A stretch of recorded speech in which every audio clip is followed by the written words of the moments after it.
Welcome, everyone. My name is Abe Newman, and I am a professor here in the School of Foreign Service in the Government Department.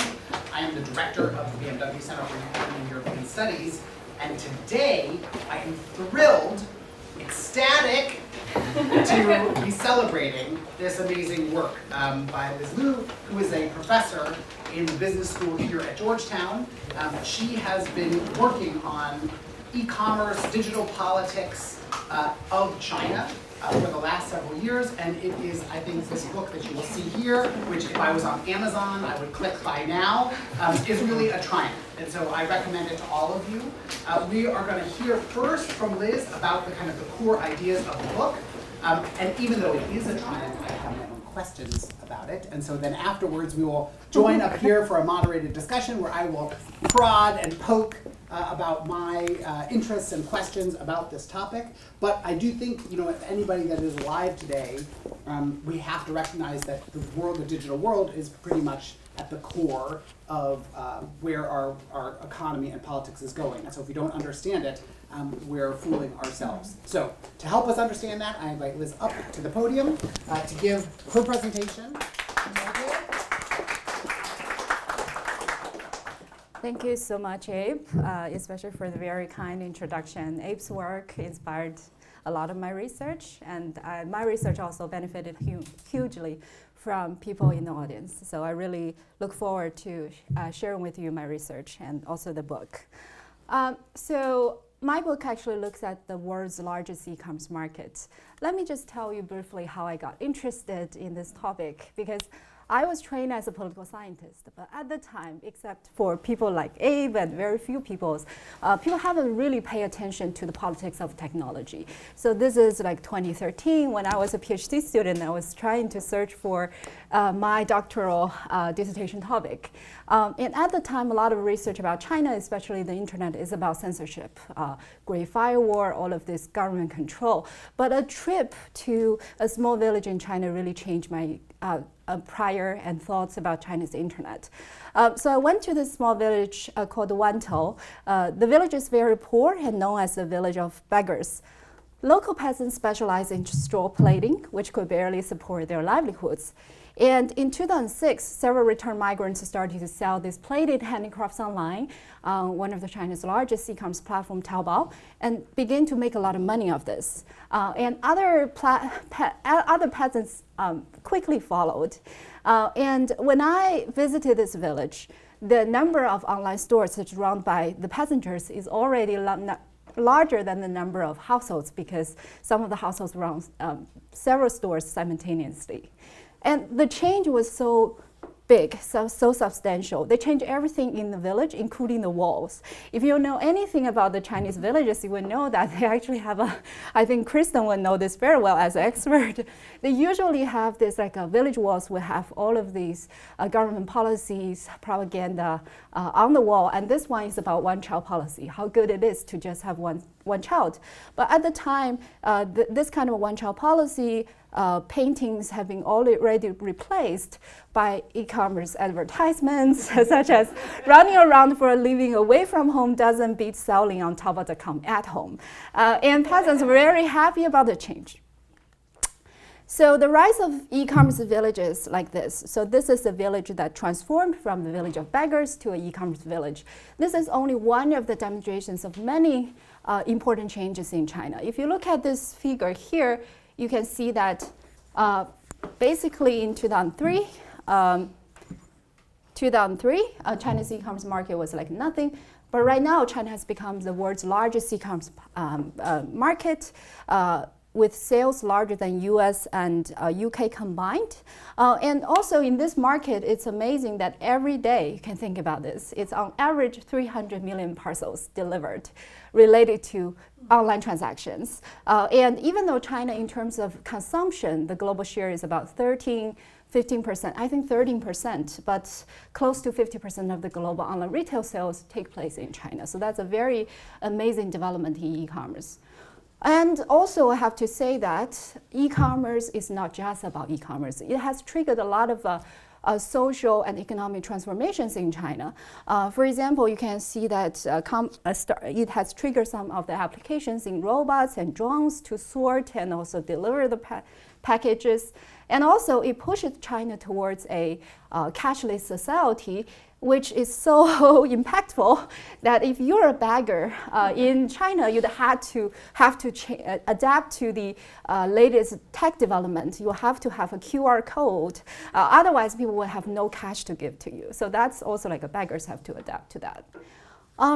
And if you know anything about the recent consumption here, you probably know the ads, shop like a billionaire. So even if you don't have too much money, but the platforms, the products on the China-originated e-commerce platforms are so cheap, you can essentially buy a lot. So China's e-commerce market right now is having global impacts because there has been a lot of China-originated platforms that is selling and booming in the United States as well. That's why last week I actually got a lot of interviews about how, supposedly in the second Trump presidency, there will be like hike in tariff and how that's going to affect especially the e-commerce sector in China. Okay.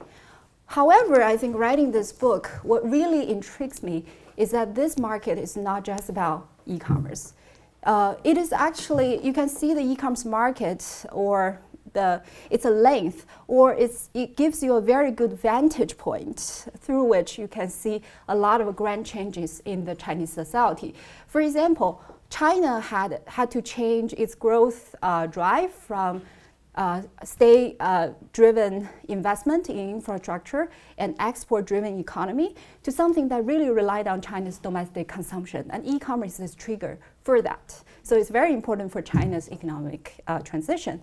And second, this is related to China's rise of technology and very powerful digital sector. They're all privately owned. That's not something you would expect in the past, especially given China, that state-owned enterprises have strong presence in the strategic sector. And also, Chinese leaders have started to talk about national common markets being so important for China's growth because China is having an economically decentralized system for a very, very long time, which will go back to this. And e-commerce is a national common market. And this is a joke, but not so much a joke. It is also related to the rise of China's largest party, the Han's Chopping Party. Some people will know what it is. So essentially, Chinese citizens, they call themselves as a member of the Han's Chopping Party if they have online addition in shopping. So essentially, if they buy so much from the Chinese online market, they joke that they would cut their own wrists. They chop off their own hands if they still continue to buy from this. But of course they would do, right? This is just a joke. But a lot of people would say, I'm a party member. So rise of China's largest party. I think this market is also interesting, not just because it's relevant to China, but actually it is related to some of the key questions as political scientists that we often wonder, which is for developing countries, a lot of countries fall into this kind of a growth trap. You don't have growth because you don't have good institutions. The government was not able to provide one. And you don't have institutions, then you don't have high growth. So it's like a chicken and egg problem, this kind of a trap that people would wonder how to break. So a lot of people have studied this question about how can developing countries foster growth in the absence of strong formal institutions. Formal institutions are the ones that's typically provided by the government. But e-commerce, think about it, is something that you shouldn't expect in a developing country like China, especially 20 years ago, which is e-commerce actually requires even stronger institutions or legal protections than face-to-face transactions, because essentially this is a market with a lot of small sellers, anonymous sellers. You cannot inspect the product right away. You have to pay beforehand. So essentially, it is very interesting how China, as a developing country, which did not have very strong legal protection, would actually have a market like that. And also remember, this is not a typical market you would think in the developing countries, because developing countries usually you prefer trade with friends or someone you know, repeatedly interact with, simply because there's a trust issue, no strong protection. But e-commerce market is a very big impersonal exchange market, meaning that exchange between strangers, right? You trade with someone you do not know and you do not expect to interact again. So in other words, this might be working, or you should expect that China would happen in a country like the United States, where you have protection from credit cards, you have stronger legal protection, fewer counterfeits. However, it happened in China, and China actually leapfrogged Western economies in that regard. Why is that the case? Okay. So in today's talk, I'm going to go through a few important things in my talk. So the first one is basically the question I just mentioned.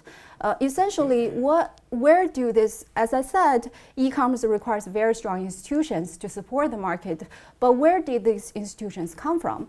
My answer is institutional outsourcing. So basically, the Chinese government strategically outsourced institutional building and enforcement to key digital platforms. And this is a solution they did with it. And I'm going to explain what it is later. And the second part, I'm going to talk about something I wrote in the book, the effects of the e-commerce market. And then we're going to talk about the regulatory shift around 2020 when the Chinese government tightened the control over the platforms. And I'm going to explain why that's the case. Okay. So also briefly on the methods, I'm very proud about the mix of the methods I used. And you can see that there are too many methods used here, simply because, so you all know the phrase, what doesn't kill you will make you stronger. Because this is precisely what I went through. When I started this project, I was very passionate but clueless, partly because the e-commerce data at the time was very, very limited. And also it was too early when the market was relatively new, and it's very difficult to even find relevant literature and also public data about this. So in the end, I traveled to 6 provinces in China, spent 14 months on the ground, and later through phone interviews and collected over 200 interviews to inform myself about the theoretical framework. But I still need data, so I have online surveys, I have web scrape data, and I was very proud that I ran a field experiment with Alibaba to actually test how randomly introduced e-commerce access would change the welfare of rural households, which I'm going to mention later. Okay. So these are the fieldwork sites in China. Okay, going back to the question, where did institutions underlying this market come from? So just going back to Econ 101, we all know that institutions matter because without these institutions, people probably do not feel safe to trade. So essentially, institutions, especially contract enforcement institutions and fraud prevention, all of these are very important to make people trust and feel safe to trade. In Western countries, there's already a set of pre-existing institutions that really support the market through the rule of law institutions. And a very important trait about these institutions is that they also constrain the ruler's power, right? For example, if you have independent judiciary for companies like TikTok, even though it has been banned briefly, the Trump administration attempted to ban, but they can still fight in courts. So that's very important to make investors and also traders really trust the market. But the big problem for developing countries is that usually there's a technical barriers, but more importantly, political barriers to prevent the full provision of rule of law by the market, by the government. So essentially, there are political elites, for example. They don't want to be constrained by rule of law. They don't want to be subject to the law. So usually they probably are very reluctant to provide independent judiciary and all the rule of law institutions that matter.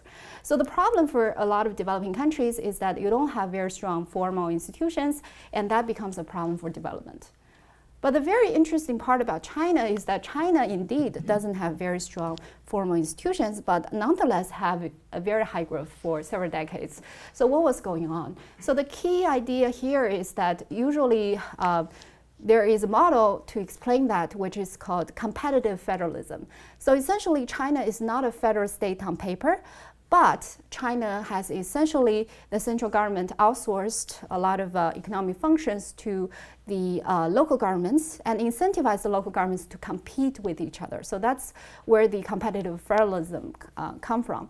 And then the local governments, because of the competition, will be incentivized to provide a set of market-friendly policies to private businesses, such as tax breaks or like subsidies, all of these capitals to the private firms. So that drives high growth. However, over time, this business model is having some issues. First of all, in economically decentralized system, the central government finds it very difficult to monitor what local governments has been doing, so principal and agent problem. On the other hand, there is a problem of a national common market. As I said, it's a decentralized system. Therefore, the local governments, they are driven by competition. Sometimes this is good for the economy, but other times they just have incentive to erect internal trade barriers. And also at the time, China's export-driven and investment-driven economy, those growth models have lose steam. China had a need to essentially stimulate domestic consumption. And if domestic consumption matter, you actually need good markets. You need to encourage even strangers, small businesses, to participate in the national market. You need to make them feel safe to trade with each other, right? So that's very important. That's why at this time, institutions matter a lot. However, again, even though there's some like a legal development, but again, the rule of law system was still not quite there. So this is why e-commerce can be a solution to this. And as we see, this is the question is, why did strong institutions come from for e-commerce? So institutional outsourcing is the idea for developing countries or any other governments that feel unable or unwilling to provide formal institutions. They can outsource part of the institutional functions to key private sectors. In my book, I theorized what functions can be outsourced, what cannot. And I also theorized what kind of private actors will be able to either substitute or complement government institutions, because not all of them can. And I think one of the very important part about digital platforms is that their business model is very different from other private actors. Most of the private actors is what we call linear business model. Essentially, they make a product, they have a linear it's like, for example, a car maker. So essentially, they have input and then they have a product in the end. But digital platforms are by nature a multi-sided marketplace, meaning that their profits comes from facilitating interactions between different user groups in the market. So they're similar to the state that they have to balance the interest of different user groups, which typically have very different interests. Unlike some other business models, business actors who do not provide governance, who also represents very narrow interest. And also, I think an important part about digital platforms is that they're essentially digital, right? It's very easy for them to collect data, improve their rules, and also scale up their institutions to cover the whole society. So that's why digital platforms is what I call something that's suitable for taking the role. So I'm going to show you how digital platforms in China actually provide institutions in a weak rule of law society and environment and make people trust. And the second part is about why does the authoritarian government actually allow this from happening? Because the conventional wisdom is that private sector in China is pretty weak, right? And would not really affect how the rules and others. So let's first talk about why platforms matter and how they provide governance. So China's e-commerce market is actually quite platform-based. So in other words, in the United States, if you would like to buy a pair of Nike shoes, you probably will go to the Nike's independent website, Nike.com. You wouldn't buy from Amazon, right, most of the time. However, in China, you essentially buy all of these products from big platforms like Taobao. Although this is actually, I think the data is basically 10 years old. However, this, I think right now US, the platform-based e-commerce transaction, the share has gone up. However, I still think compared to the United States, to China, it's still not that platform-based, but China's very much so. But this is also a period that the Chinese e-commerce market has, taken off. So I think this comparison is very, very important. But China's e-commerce market have a very, very strong features of providing trust, not just connecting sellers and buyers. This is because they have to. They have to build the institutions that the government was not able to build. Otherwise, people wouldn't trust. I'll show you why. So essentially, these major platforms, they are private suppliers of market institutions for contract enforcement, dispute resolutions, and others. I'm going to show you some examples with China's largest e-commerce platform, Taobao, which look like this. You may think, well, this is just, another Amazon, but actually Taobao sells much greater product varieties, a much greater variety of products, such as crab, live crab, dragon boat, a real boat, a real boat, not a fake one, not a model. Bad debt, so this one is 4 million RMB for auction. Aircrafts, this is distressed assets. Core seized assets, such as cars. So a lot of stores are actually established by courts. They want to do this open audition instead of offline ones, so that's a way to prevent insider trading and others. And also, Trump Buddha supposedly can make your company great again if you have one. I think the very smart part about this that if you're whether if you're a Trump supporter or a Trump critic, you may find it's funny or it's important to buy one like this, right? Okay. All right. So what is Taobao? So Taobao is an Alibaba-owned platform. So its business model is similar to eBay because it doesn't sell its own products. So Amazon is a big retailer itself, but eBay doesn't sell any of its own products. But instead, it provides a marketplace for 8 million buyers to trade with each other. And in terms of the GMV, which is overall sales generated in this market, it's pretty big. In fact, I think it was, if this is like a GDP, I think it's comparable to the GDP of the Netherlands. Eric from Netherlands. So it's a very, very big market. This is Jack Ma, the founder of Alibaba. And he has a certain personality. This is also him singing karaoke during company anniversary. I think he got trouble later, partly because of his personality, right? So as I said, we should not take China's e-commerce market as given. So essentially, this is a market that requires very strong institutions and is something that you shouldn't expect in a country with weak legal enforcement.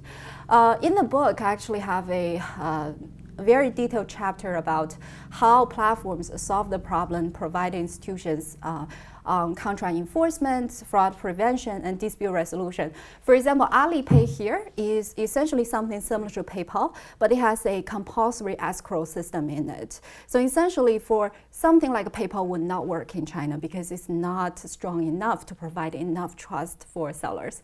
But escrow is something that when you buy some products, the money you pay would not directly go to the seller, but instead go to Alipay. Alipay will hold that money unless you receive your product, you feel happy about it, the money will be released to the seller. So if you receive the product, but the buyer said that, well, I didn't receive it, and you basically told a lie, then the seller would not be happy. They will issue a complaint.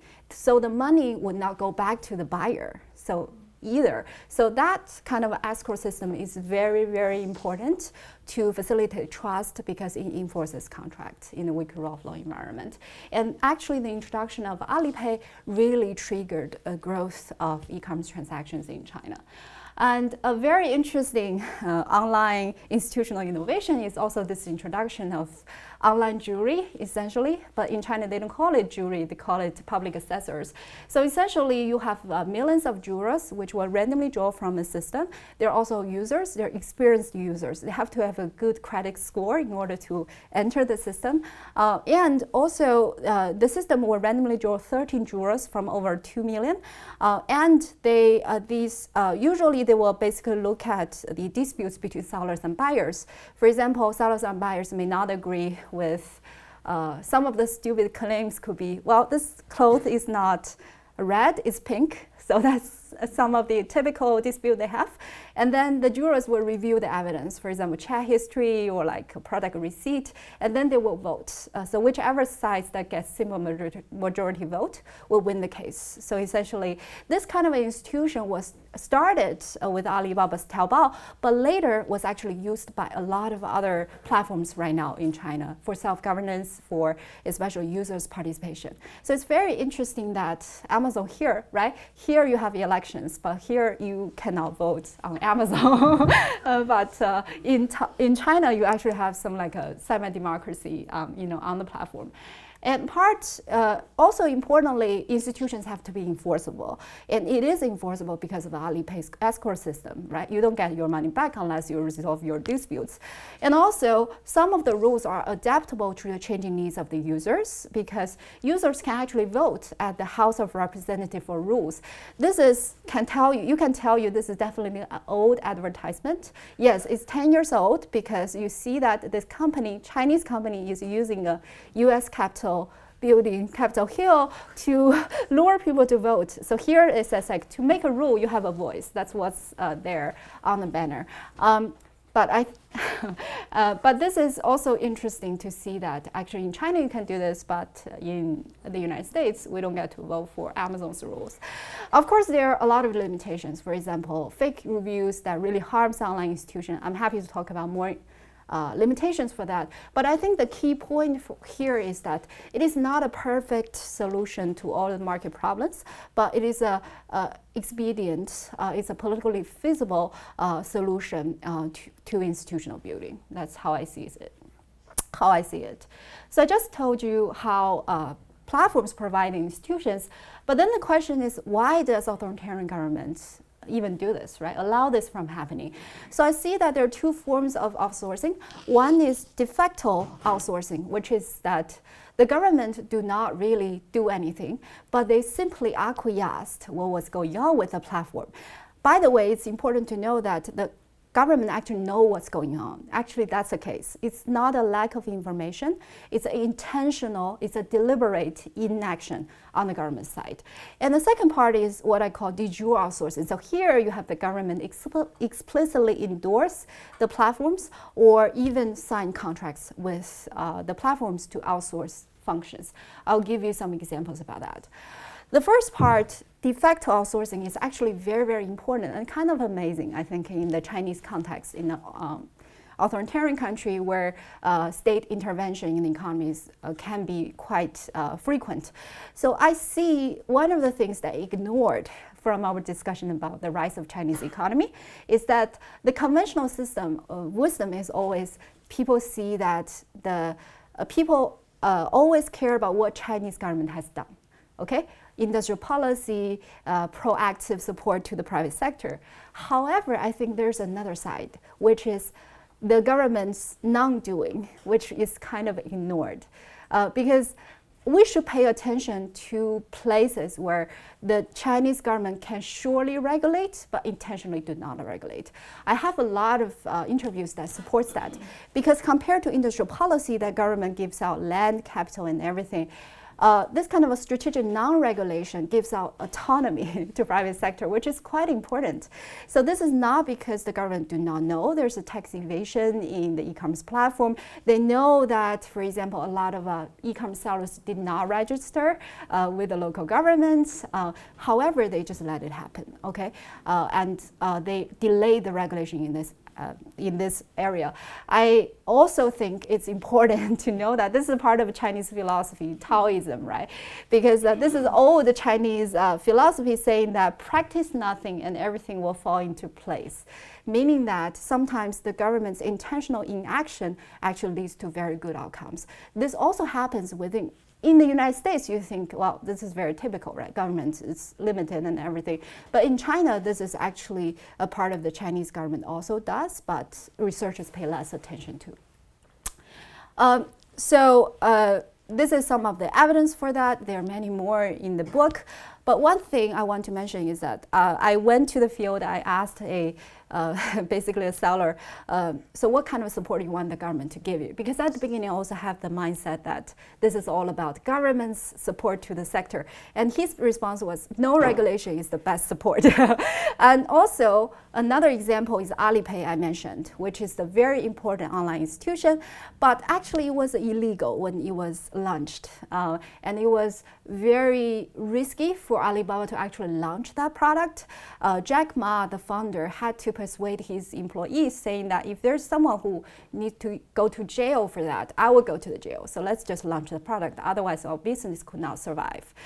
So essentially, the government knew about this. They decided to update the information to the government. And the government actually legalized it. They never banned it, even though the state-owned enterprises really want to, the banks really want to ban it because it disrupts the bank's business, but the government actually did not. So this is the strategic non-regulation part I was talking about.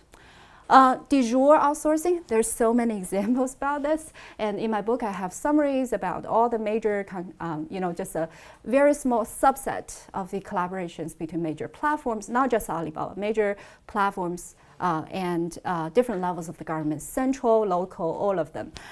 So you can see that a lot of collaborations actually goes beyond e-commerce area. They are in every aspect of the social governance and economic governance. For example, during pandemic, essentially the Chinese government asked Tencent and Alibaba, the tech giants, to develop the contract tracing apps. And that's part of this like health functions. And also in China, there is some sort of a recovering missing children in China was an area that platforms provide tech support to. So essentially in China, because of the one-child policy, especially if you have a boy, then it is, especially in the past, it was sometimes it will be kidnapped and sold to someone who's childless. So this is a big problem in China, and Alibaba basically worked with the police and have a system in their Alipay system to share information. It's more like an Amber Alert here. Okay. So why did the government actually do this? So part of that is the typical technical explanation for that. In IPE, we actually have a lot of discussion about when, for example, government does not have the expertise, therefore they outsource some of the functions to private organizations that can make the rules. So there's definitely a parallel there. But on the other hand, I also see that there's a political reason.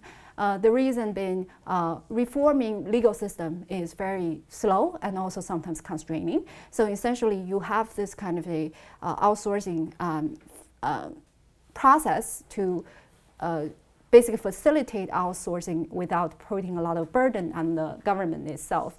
And also it's important to know that the Chinese government indeed outsourced a lot of functions, but in the past more to the state-owned enterprises or local governments. However, in this case, it's contracting out to private platforms, which is quite amazing. But outsourcing actually helps the central government to divert some of the tensions that could have been targeted at them.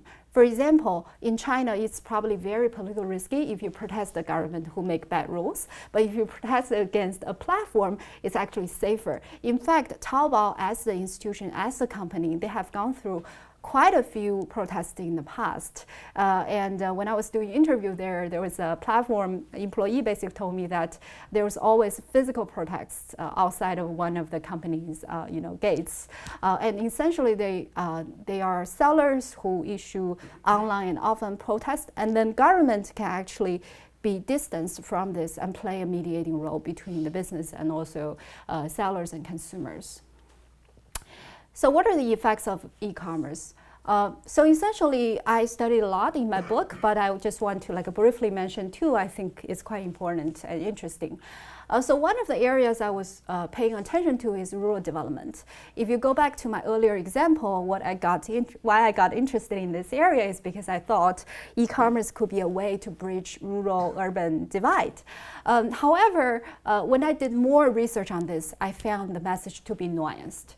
So essentially, what I did is a randomized control trial or a field experiment. So basically, the idea is like having a pill, right? You have two groups of, it's like doing tests on how feasible a drug is. So essentially, it's so essentially the idea is that we have two groups of villages. One group they look very similar in terms of population and economic development, and then we randomly introduce e-commerce access into one of the group, which is a treatment group. They get e-commerce access. Control group do not get e-commerce access, and we then 1 year later, we basically compare the household welfare between these two groups of villages.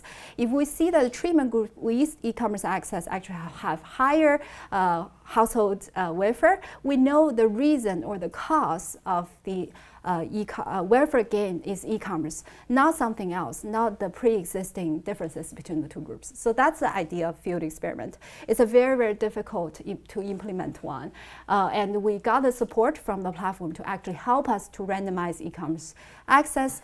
Basically, we want to understand how e-commerce access would affect household welfare in terms of their consumption pattern and in terms of their selling behavior. So we run the e-commerce experiment as part of Taobao's 100,000 village project. At the time, they have a big rural expansion plan that aims to introduce e-commerce access into 1/6 of all Chinese villages. So essentially, how they provide e-commerce access is to have something like this. You have this is like each of the e-commerce in each of the villages that's going to receive e-commerce access, they will have a central village store, which look like a physical store but do not have a lot of products displayed.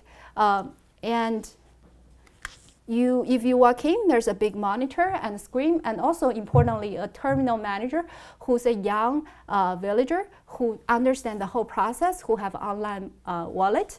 So essentially, a big obstacle for peasants to even buy or sell through e-commerce is that they do not know how to pay for it. They only have cash. They also don't know how to do this, no technical background. So essentially, you need someone, intermediary, to actually help them to do that. And the important part about this is also to solve the logistics, because usually the village do not have logistic networks to be covered, and the platforms essentially send all the products directly to the village to send to door, and also they subsidized all the costs for the additional shipping costs that peasants have to pay between the urban logistics hub and the village, so that the villagers can enjoy the same of the shipping price as urban consumers. That's very important. So essentially, to randomize e-commerce access, we randomize the location of e-commerce terminals across 100 villages in 3 provinces of China. And this is how we did it in Anhui, Henan, and Guizhou. And very briefly on how we did this, we think that e-commerce, my co-authors and I think that the e-commerce, in fact, have several different effects. One is that there's a cost of living effect. They could, on the one hand, reduce the prices of the products and increase the product variety. So essentially, there's a direct price effect. So in order to, and also like they may generate new income for the households. In order to measure that, so we have the household survey, 2 rounds on 3,000 households, and we have very detailed data on every online and offline purchase, government transfers, and everything to do this. So basically, the information is down to the barcode level. It's essentially how you would actually get CPI here in the United States. It's a very detailed survey. And also, the second part is that e-commerce may have an indirect welfare effect, which is they can lower the prices of physical stores. So essentially, you will have to also survey the prices offered by physical stores. That's why we collected over 1,100 price quotes per survey round and to measure that. And the last question is whether these 100 villages are representative of the program villages in general, because if not, then I would be worried about the external validity of my research. But we checked it with the company provided 28 million transaction data, and we do find that it's representative. Okay, so these are some of the villages we did the experiment. You can see that they're relatively poor, and they are also located, some of them located in a very mountainous area, as you can tell from this satellite image. Okay, so survey collection, we have an army of I think 80 something students collecting data for us. They also, the criteria is also they know the local dialect. Okay, and this is like 42 boxes of field questionnaires. Unfortunately, at the time, there was no iPad, or like we haven't used the iPad to do that, so I have to do this. So it's a very tedious work. Okay, so what do we find? We do find that if you use e-commerce, there's a substantial gain.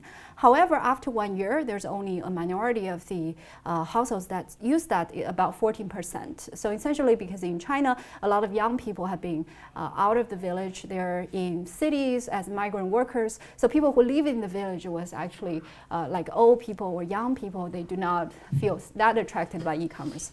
But I think the important part about this is that the experiment shows that e-commerce for general villages is actually not a magic bullet, over time. Essentially, they can definitely help the peasants to gain welfare, but mostly through cost of effect. Essentially, they increase their real income because they get access to cheaper products, more products. So this is all through consumption. However, not everyone, in fact, we found no production effect. Not everyone, very few people actually become sellers, no entrepreneurship change, no income changes. So this means that the e-commerce village at the beginning of my presentation was actually quite special.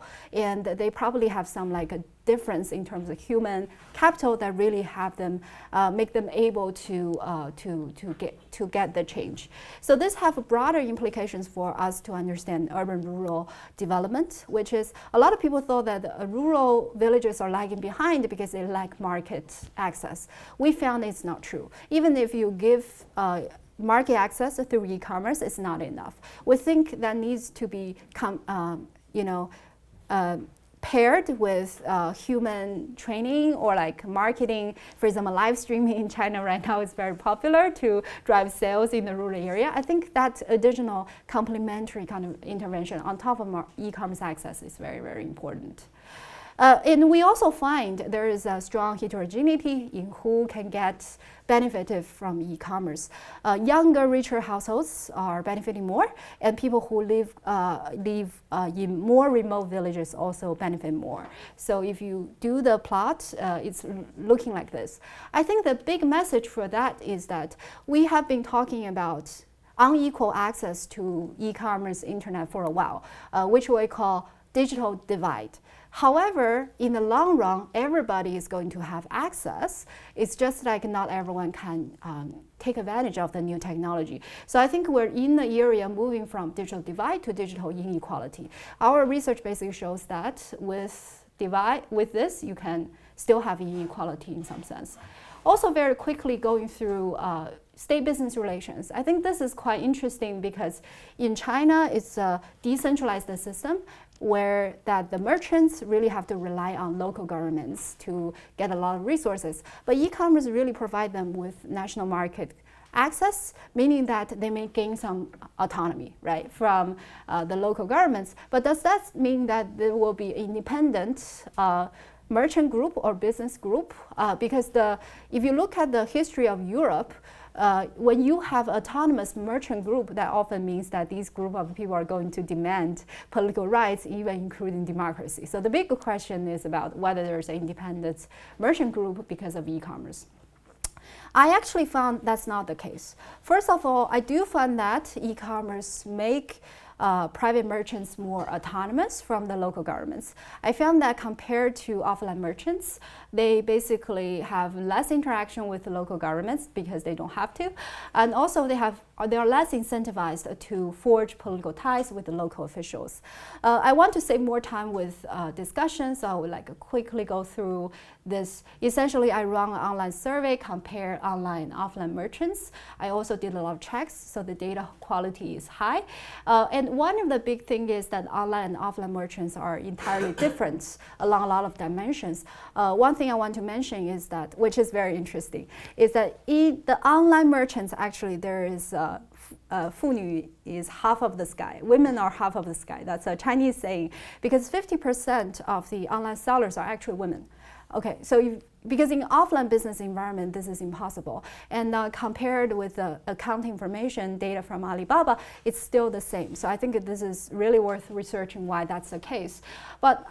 But the key question here is that because the two groups are very different, so you first have to use some statistical methods to make them comparable and then study whether having e-commerce access really lowered the autonomy of private merchants from the local governments. And I do found that's the case. So essentially, if you are online business people, essentially you have less interactions with the local governments, and essentially you also do not have to drink with the local officials and have better health. That's something an interview quote I got from one of the businessmen who essentially switched from offline to online.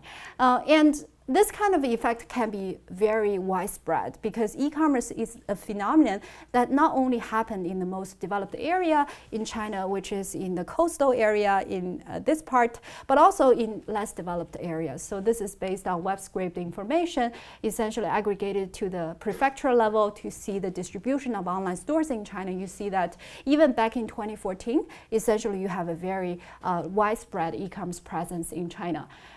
However, does that mean, right, this gained autonomy means that there is an independent merchant group in China? That's not the case because these private merchants also now become highly dependent on platforms. So you can recognize Jack Ma. So basically before 2020, I think when the environment was relatively free, before the big sales day, these merchants would pray to him as a Chinese god because in traditional society you pray to a god of money or something, but right now they're not praying to the god, but praying to Jack Ma, right? You also have cigarettes or like fruits or something as tribute in front of Jack Ma's cartoon figure, which is what it is, okay? Showing their reliance on the platform. However, in China, China is still an authoritarian country and the party has a lot of control over private businesses.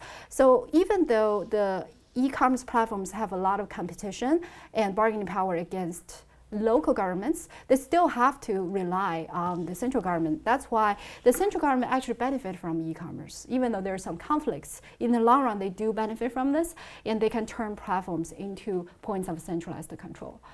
Okay, then last, very quickly, why we observed the changes in 2020. If you know anything about this, before 2020, there was a hands-off approach that Chinese government has over platforms and large aspects of the digital economy. Essentially, that's a strategic non-regulation I was talking about. The platforms was not really regulated. But in late 2020, Jack Ma had a speech right before the Ant Financial IPO, which is supposedly to be the world's largest IPO in history. But just a week before the IPO, Jack Ma criticized the state-owned banks in front of the regulators. So the IPO suddenly got suspended. And then China had this like almost a 3-year of technology crackdown, which you have all of the regulations all over the place.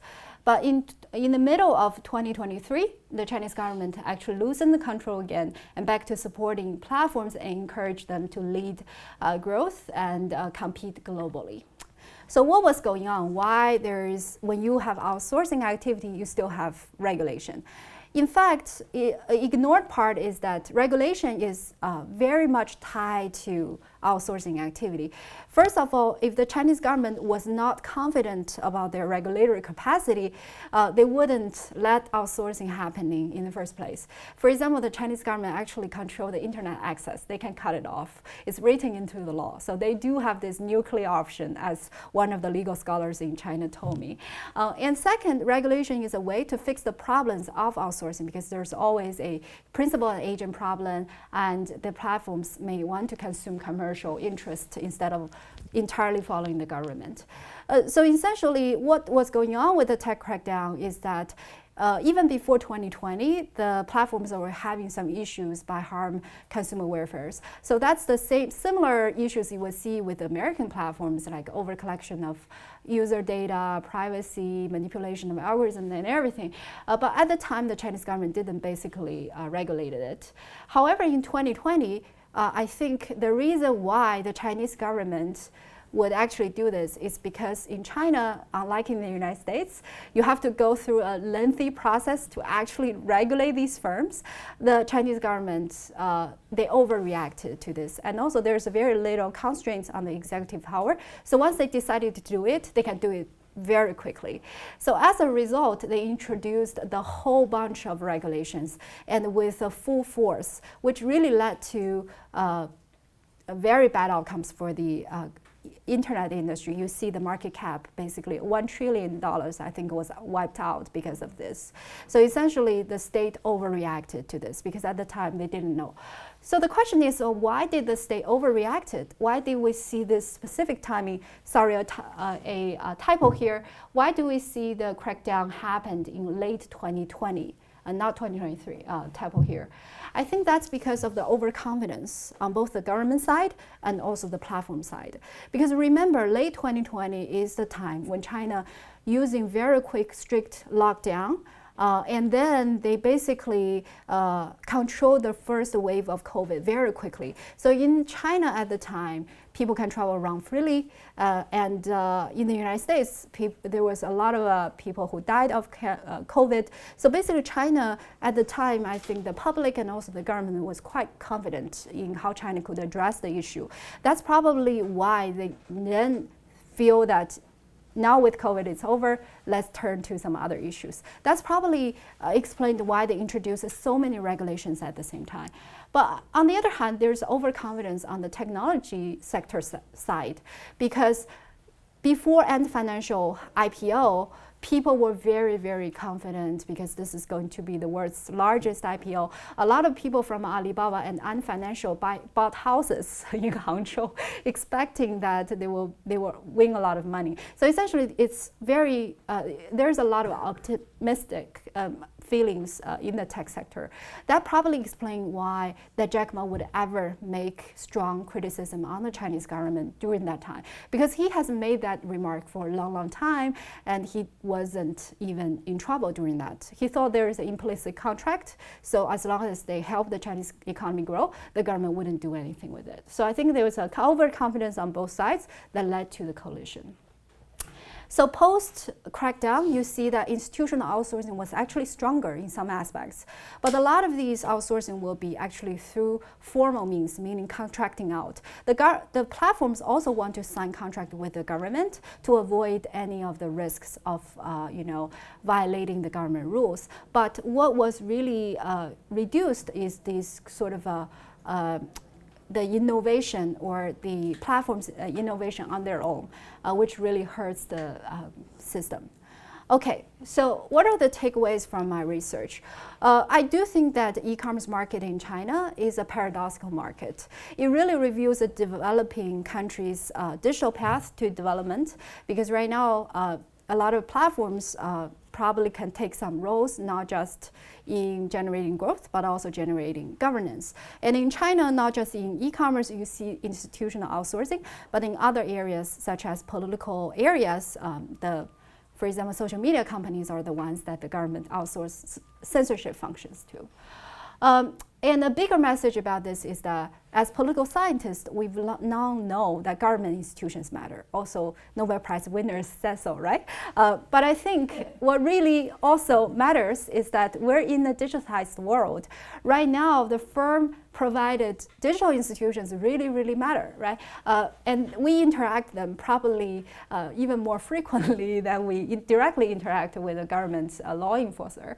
But the tricky part is really about how private and public regulatory powers interact and how we can deal with that. Okay, thank you very much. I look forward to your questions.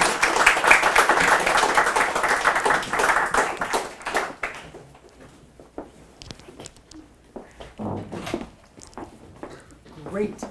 Liz, I think, so first of all, I just want to commend Liz again on this amazing book, which is available at Amazon.com for your reading pleasure. I loved reading the book both for just the detail that you get about the e-commerce market in China, but also a really well thought out theoretical perspective on what is happening, how it helps us understand the relationship between markets and government. That being said, okay, criticism, questions. Well, I think three, I guess questions where I'm wondering if there's another way to view what this story that you're telling. And it starts because I went on an initiative, a U.S.-China dialogue, and one of the things that happened to me was I went to lunch at a restaurant, and I couldn't pay for that food because I was not part of the Tencent or Alibaba communities. Okay, so I couldn't use any of my credit cards. I had actually cash money. They wouldn't take the cash money. So I felt in that moment very powerless. Right? What was my choice? My choice was I had to join one of these communities. Yes. And so I think your story, I'm gonna shorthand, but it's often told through what I would call a functionalist lens. Yes. That these businesses are solving problems for people, that the businesses need to create these institutions so that they can thrive economically. And I think a lot of my research has been about how these businesses are not just doing it to solve problems for us, but they're really about power. Yes. And the trust argument that you build could also, on the flip side, from my experience, it's about discipline. It's about disciplining the consumers and controlling them and the sellers, right? And shaping them. So I have a piece recently that's about Apple's privacy policy. I don't know how many people are familiar with this, but a few years ago, they basically stopped third-party cookies, allowing companies to place third-party cookies. And you know what happened? Facebook lost billions of dollars, right? It's a fight between Tencent and Alibaba and Didi, and all these companies are fighting with each other, and also the legacy companies, about who gets what money. So I guess that's my first question was, is this really just such a sweet story of companies helping us citizens buy e-commerce? Or is this really a dog-eat-dog fight between companies that want to dominate, become monopolists in these sectors? The second question, before I forget two of your other questions, can I respond to this? Please. Yeah, actually the book indeed talks about the issue, and the issue about digital underclass or underdog. That's actually the phrase that people use, and that's also a problem with, for example, with the digital economy. So essentially in China, because everybody now is using mobile wallets, so as a foreigner, especially for older generation, it actually creates a lot of issues. And this is part of the reason why I said the government needs to put some regulations. So because there's a market failure, there's a creating of this marginalized group. So I do think that the government needs to play a role in this. And also I think in my book, I talk about why platforms can provide some of the governance, because it's a two-sided market. It can balance the interests of different users. However, I also said that the problem for that is that you will have to be a user of it. So they will serve the functions and interests of the users who use their platforms, not said that they are sometimes they try to protect their users at the expense of other users. Because a big problem for that is, for example, in China, there's antitrust investigation on Alibaba. And Alibaba basically used this like exclusive contracts with the sellers, telling the sellers that you will only have to you can only run sales and provide the lowest cost to my platforms. You cannot do it to others. Otherwise, we're going to lower your rank. We're not going to make you make money. So basically, that was sued by a competing platform, JD, and then the government actually sued Alibaba for a lot of money. So I do think that the business as we know it, right, the market self-regulation or governance have limitations because there's always market failure, and this is where the government needs to go in. So I never think that the platform's provision of this is a first best solution. I see it as a second best solution. I think this is basically a digital solution that has a lot of downsides as well. Yeah. Great. My second question is really, is there an inherent tension between this model of business and the Chinese state? That's the underlying argument, which is basically these platforms grow monopolists, and they're monopolists that enjoy a lot of rents. They extract a lot of resources from the society. That grows their power. And ultimately, I think your argument was that the state reacts with overconfidence, that it miscalculates what it's trying to do. But could one just say, actually, it knows exactly what it's doing, and that it doesn't want Jack Ma's, it doesn't want Didi's, it doesn't want these, there's a list of like 40 tech entrepreneurs in China who suddenly exit their companies and they rediscover calligraphy. It's each one has its own story. They have to do more yoga is one of them. But it's basically the government saying this is over. This period of exponential growth. Sure, Alibaba is not going to be eliminated, but it's not going to be able to do. We don't want oligarchs in our society, and so this will be a segment of the economy, but the boom is over, and now it's going to be a much more middling kind of sector. Yeah. What do you think about that? Yeah, first of all, I do think that the government's role is important, and precisely because the government would not want one company to become the monopoly. Therefore, in China, there's not possible for one company to just become the monopoly. It will be some oligarch, like big companies competing with each other, and the Chinese government will regulate them to prevent one become a monopoly. So I do think that in China, government is always upper hand.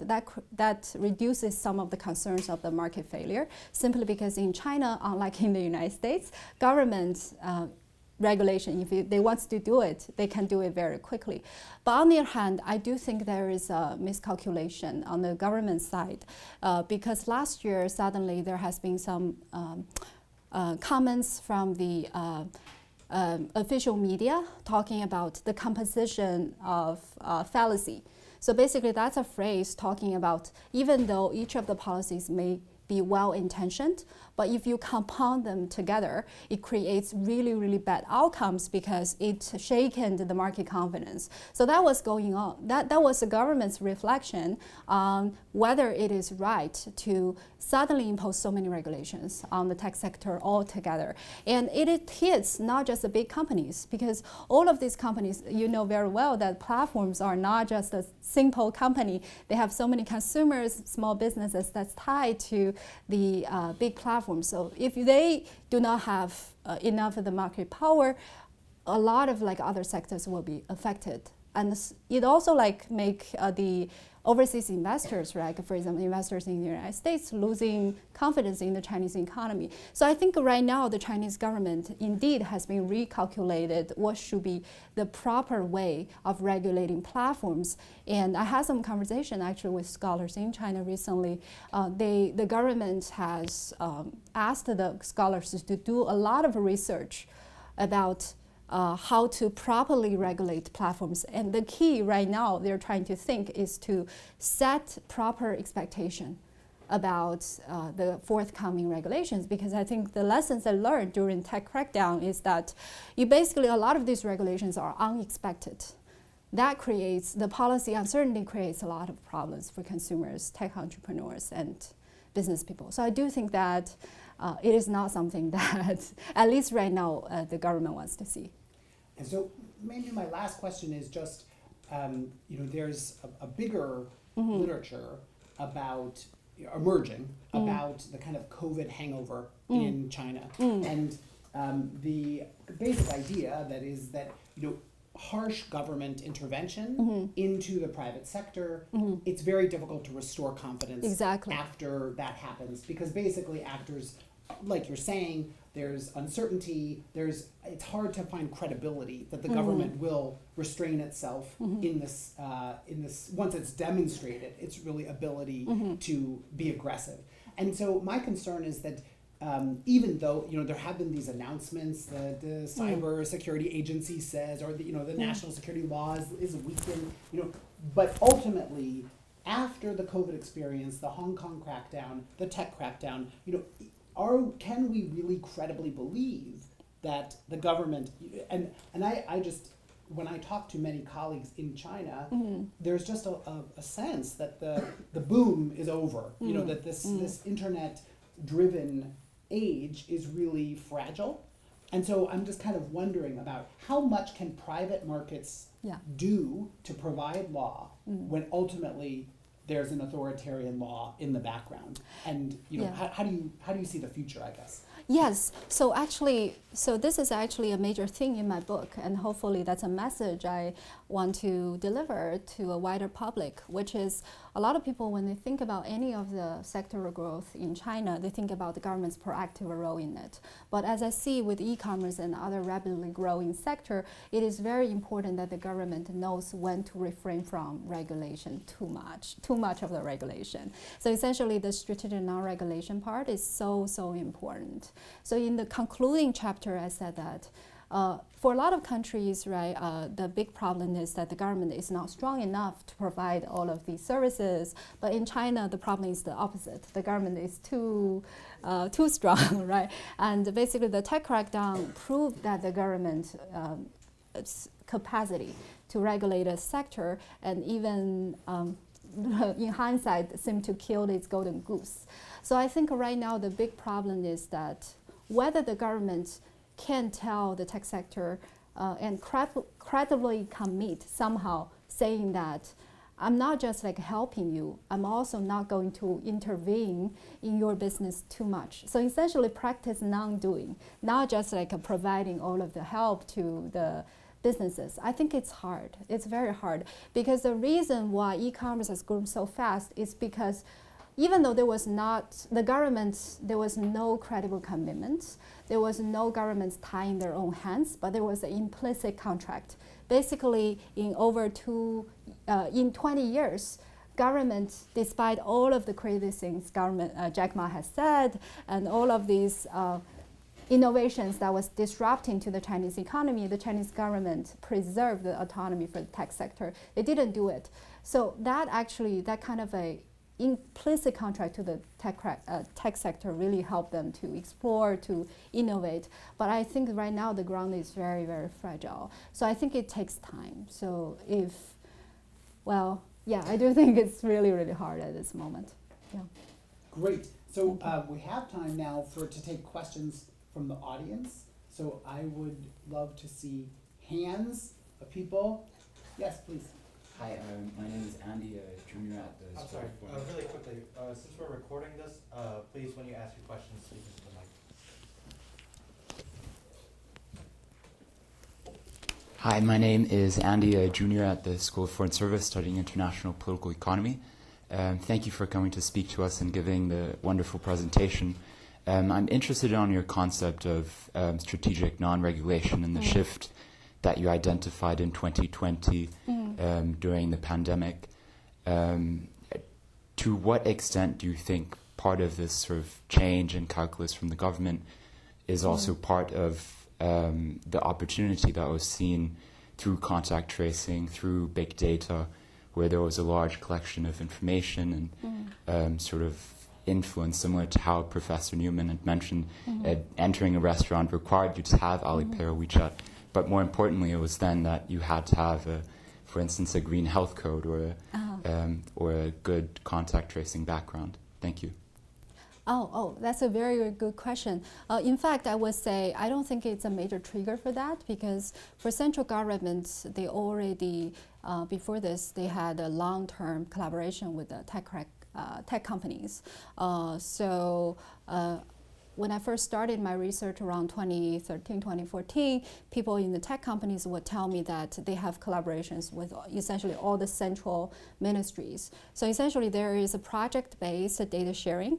So I do think that if the governments actually want data support from Alibaba, Tencent, they can definitely do that. But of course, not all the local governments can do this, but the central governments, especially the powerful central governments, they can definitely do that. So I don't think, even though I think this is a very interesting story, I guess, but I don't think that's a major reason underlying the tech crackdown. Yes, please. First of all, thank you for sharing your book, Professor. My name is Terry. I'm also a junior in the School of Foreign Service studying international political economy. I have a question about the responsibility of these e-commerce individuals and small businesses, because we all know in 2017, after the Chinese government launched the national security law, it triggers a lot of debates. I think a lot of multinational organizations and companies are actually moving out of China to somewhere else. And I was wondering, what's your perspective of these e-commerce individuals or small business? Do you think they're dodging away from this law framework, or they're also taking their responsibility under the new national security law? Because we all know that these e-commerce business, they're different from these like multinational corporations. They're small, they're sparse, they're hard to regulate. I think you also mentioned that the Chinese government probably know they're not registered, but they're letting them go. So I was wondering, like, what's your perspective on this? Thank you. Yeah, you mean like the small e-commerce sellers on the platform? Yes, and these individuals.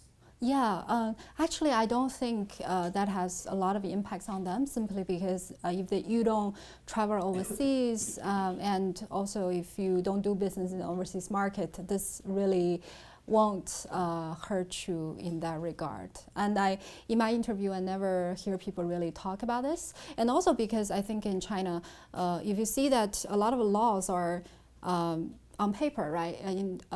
Whether they enforce it depends on your status or like how large the company is, because it makes sense. It is very difficult for government to regulate every single individual. Perhaps in the future with the digital capacity it can, but I think in the past it wasn't easy to track the behavior of every individual, every business.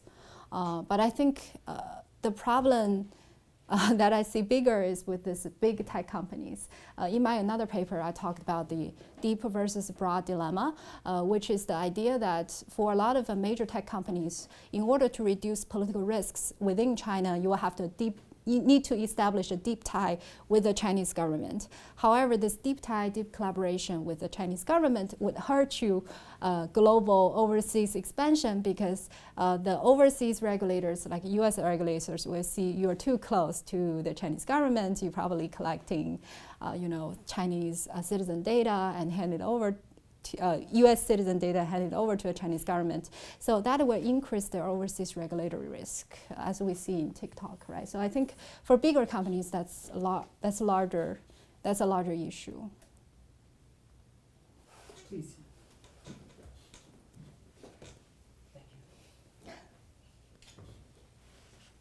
Hi, my name is Askari Rushing. I'm a second year MBA student. I want to say thank you again for being here.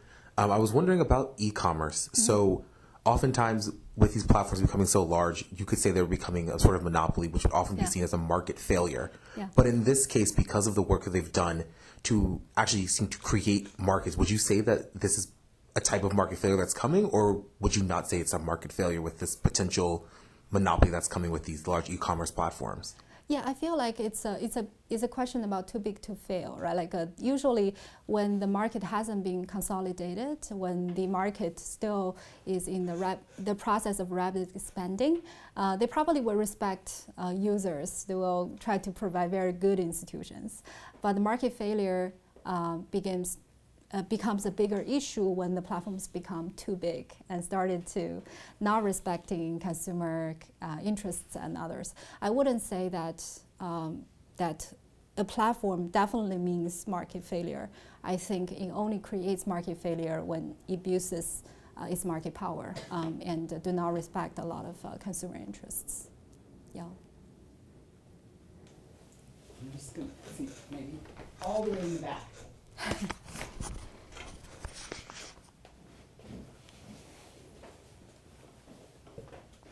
Yeah. Thank you, Professor. I'm also a junior from Georgetown. So my question is just like, so one aspect I'm really interested in is the institution building function of the companies.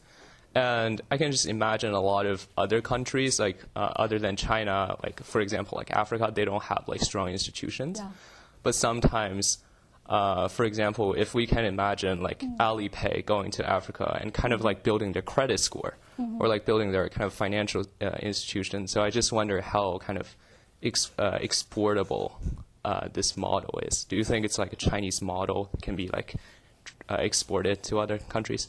Yeah, I think one major difference between China and other countries, actually this is Jonas' dissertation, which is like China, US, they all have domestic platforms. So the government may feel safer to outsource some of the functions to which is domestic or indigenous. However, for a lot of other countries, they may have to use platforms of a foreign origin. That probably creates some suspicions, right? Like maybe the interactions will be very different. But on the other hand, I do feel that there might be some chances for the government even to work with foreign platforms to provide governance. To give you an example, for example, Grab is this like is a ride-sharing company that's similar to Uber, and in Southeast Asia they operate in several countries, and they do deliver, for example, COVID testing kits to people of needs and collaborated with the government. And also I used the case of Safe Boda, which is some paper that's been written by a B school professor, Brent Silverman, who basically did intense interview with people inside and found that Safe Boda indeed make it safer for people to actually use their apps. It's also, I think, a ride-sharing app, because in a lot of African countries, getting on a taxi or a motorcycle can be very dangerous given the violence there. However, these private firms, they can do certification, they can use digital enforcement to check the background of the drivers. That really helped improve governance. I think the government probably can share some data with the platforms to also reduce the incidences. So that's how I see there might be some parallel. But I wouldn't say that not every country can do this, simply because there might be some preconditions such as internet coverage or some of the good. For e-commerce, there should be some logistics as well, right? Jonas, did you have a question? Yeah, I'm Jonas, Herring, a PhD student in the government department. I had actually a very similar question, so it's kind of a follow-up. Are there any examples? I mean, you mentioned Taobao's user dispute settlement system. Is that available outside of China? And are there any examples of like how people outside of China, users of outside of China, have perceived these systems? Do these systems create any sort of political pathologies when they're exported?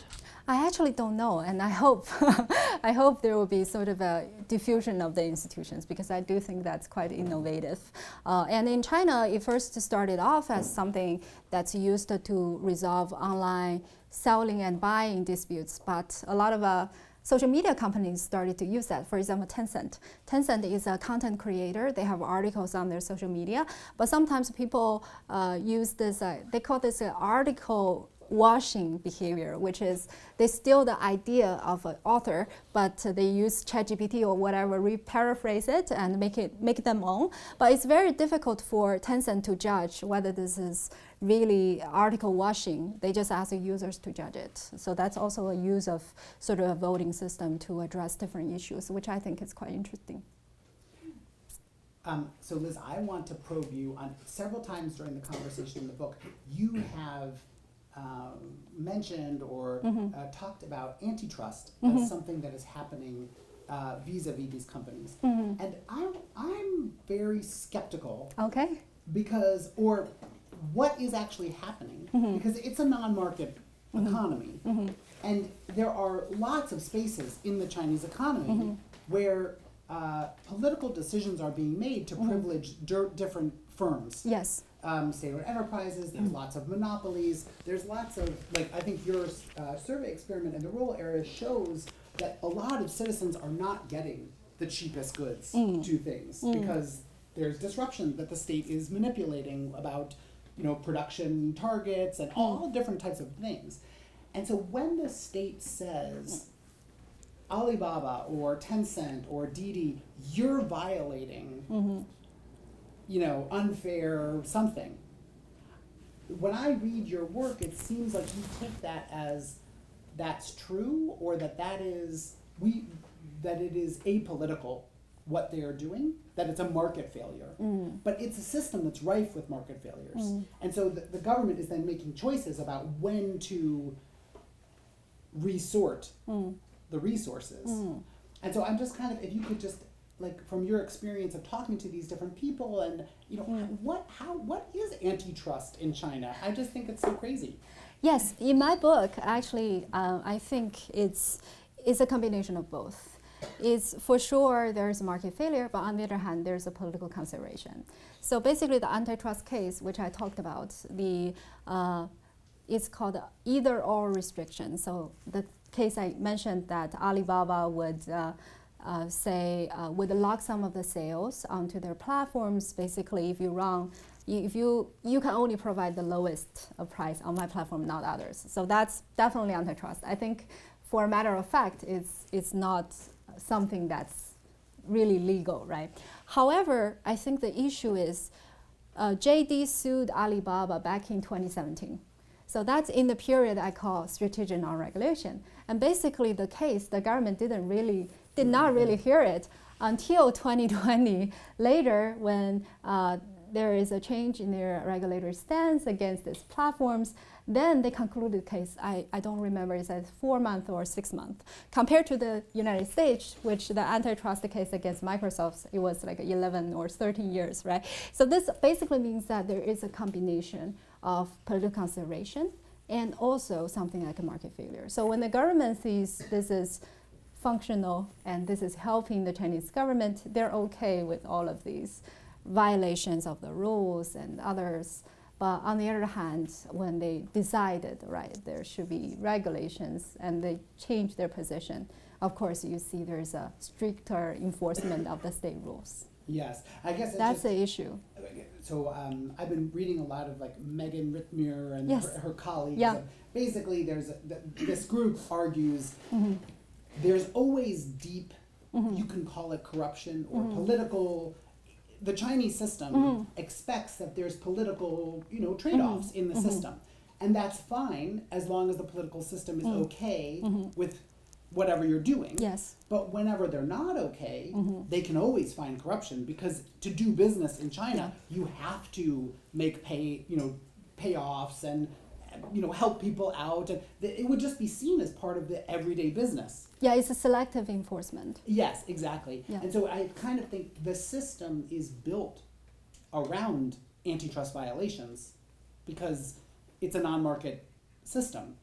Well, I wouldn't so- say okay, I wouldn't say it's entirely non-market. I do think that market exists in especially I think in in the internet industry, it is pretty much a market because there's a very fierce competition among the tech platforms, and there's a lot of like a surge in entrepreneurship. I think if this is not competition, the market, the whole sector wouldn't be that innovative. But I think the key to all of this, or the booming part of this, is the government knew at the time to step back, right? So things are okay until it's not okay. Yes. Great, here, no, you in, right here, yes. Sure. Yes. I just thought I needed to. Oh, the mic. Yeah. Sure. Liz, I love the talk. Thank you so much. In particular, I find really fascinating this idea of strategic inaction of the Chinese government, which stands in such contrast to this idea of the American government, which is sort of this dithering and slow to respond to new technology. So very different approaches there. One thing that I was interested in is, does this idea that, to me, it seems like it's very costly for these firms to essentially engage in some of these self-regulatory sort of forms. I wonder if the cost of regulation and passing that on to the private sector is a part of the calculus at all for government. In other words, rather than having to kind of do these things and keep the money in escrow and do the actions ourselves, in some ways, in addition to all the other benefits, we also get to save money and not have to engage in this enforcement. You mean the government? Right. Yeah, sure. I think the cost part is definitely part of this because there are a lot of like laws in China that's on paper, but it's very, very difficult to enforce. Just to give you an example, in China, in fact, according to the law on advertisement, you cannot say the best. For example, I cannot say my book is the best because there's no evidence for that, right? I can claim that's the case, but you cannot use the best, the first, and all of that. Okay. So essentially, that's a rule, but the government finds it very difficult to enforce it. However, on the platform, they have algorithms to actually do that. And the algorithm was introduced because the platform started to find that there are strategic buyers on the market trying to sue the sellers who have that phrase, and then they can make a lot of money because they can report to the government. And then the platforms realize that we also need to protect the sellers, especially this kind of unintentional violation of the law. So they started to educate the sellers on the market and introduce the algorithm on the market to enforce that. But there's an unintended consequence because I heard from a Chinese colleague that right now all of the books does not have the first chapter because the first cannot appear on the platform's product description because the first they thought this is an advertisement, but the first chapter, even the first, cannot appear. I don't know, I haven't verified if that's true or not, but this basically proves that the state actually can use the platforms to achieve enforcement in a relatively costless way. Great. I mean, Liz, I think we have reached the end of our conversation, but I know if there are people that still have a question, Yeah, we can you have a conversation continue. afterward. But I want to just wave this around, and I'm going to tell you that it is the best. Let the Chinese government come after me because they won't, because I'm not going to get punished. But please, You might lose your Alipay. Yeah, exactly. I might lose my Alipay. Let's thank Liz again, and thanks everybody for coming. Thank you so much. Thank you so much. Thank you so much. Thank you so much. Yeah, you're welcome. Congratulations again. Thank you so much.